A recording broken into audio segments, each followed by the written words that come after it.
Good morning everyone. तो एक ऐसा सेंटेंस मैं लेकर आया हूँ आज आपके लिए जो आपको थोड़ा समझने में दिक्कत होगी, बट वो इंग्लिश का एक पार्ट है और मैं इसको जस्ट जनरल नॉलेज के लिए लेकर आया हूँ कि अगर ऐसा सेंटेंस आपके सामने है, अगर ऐसा सेंटेंस आपके सामने आता है तो आप उसको ये मत सोचिए वो गलत है, क्योंकि सेंटेंस एकदम सही है, ग्रामेटिकली एकदम सही लिखा हुआ है ये।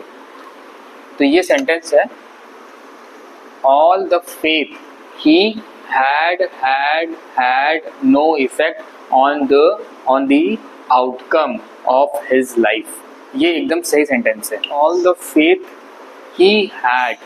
तो यहाँ तक एक सेंटेंस जा रहा है, उसकी जो आस्था है, उसका जो विश्वास, उसकी जो आस्था है, all the faith he had, उसके पास जितनी आस्था है, had असर डाल रहा है, had no effect, had no effect। एकदम सही बात लिखी है ये कि उसकी जो आस्था है वो कोई भी असर नहीं डाल रही है किस चीज पे, ऑन दी आउटकम, परिणाम पे, मतलब उसका रिजल्ट, ऑफ हिज लाइफ, उसके जीवन के परिणाम पे कोई असर नहीं डाल रही है। जितने भी आस्था है उसके पास, उसकी वो आस्था किसी भी तरीके का कोई भी असर, इफेक्ट, असर क्या नहीं डाल रही है उसके रिजल्ट पे, उसके परिणाम पे, किसके, उसकी लाइफ के ऊपर।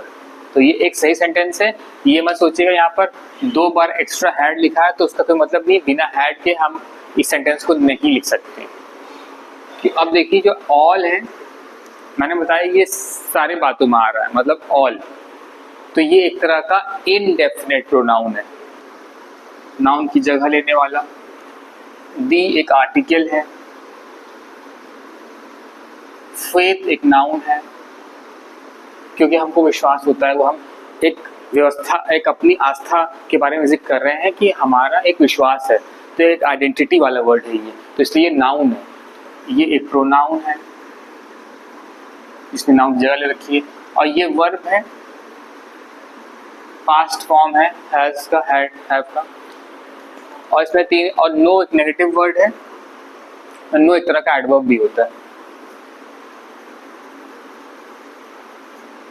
इफेक्ट मतलब असर डाल रहा है, इफेक्ट, तो एक तरह का ये हम उसको नॉन ही मानेंगे, क्योंकि हमको बता रहा है कि वो क्या होगा, उसका असर क्या होगा। तो एक तरह का आइडेंटिटिकल वर्ड है ये। और ऑन जो है प्रेपोजिशन है,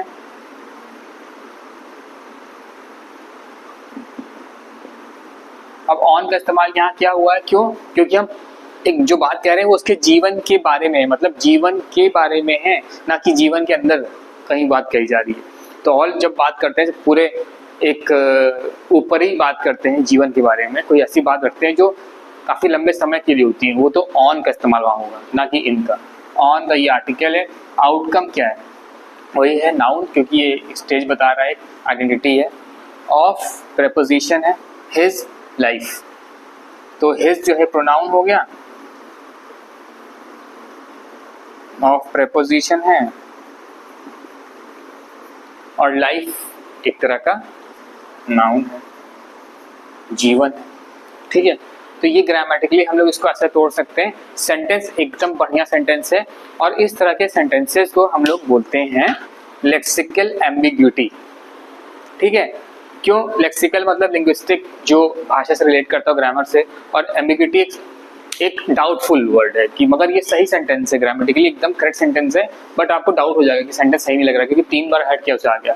मैं फिर से बता देता हूँ लास्ट में, all the faith he had, उसका जो विश्वास था, आस्था में, हैड असर क्या पड़ा, हैड नो इफेक्ट, उसका असर पड़ा कोई नहीं उसके आगे जीवन के परिणामों पे। तो ये सही सेंटेंस है।